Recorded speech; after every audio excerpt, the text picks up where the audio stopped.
SMK, SMA, HIPMI, Kejari Aceh Barat.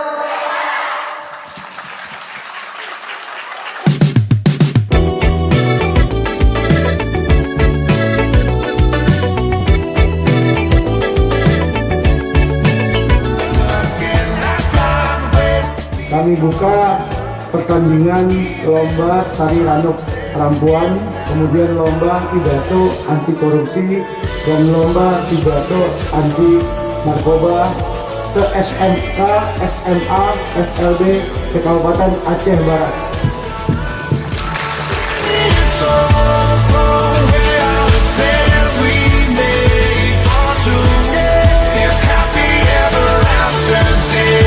Jadi dengan adanya kegiatan ini, saya berharap motivasi adik-adik untuk menjadi orang sukses semakin besar.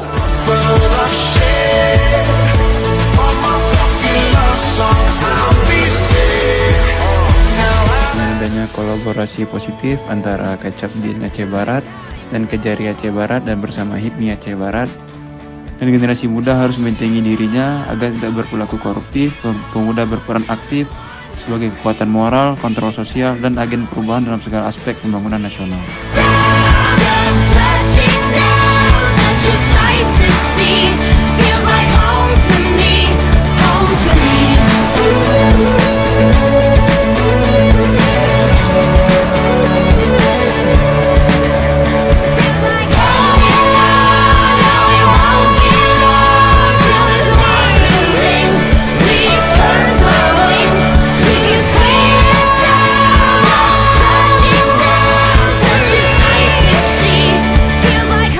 To me.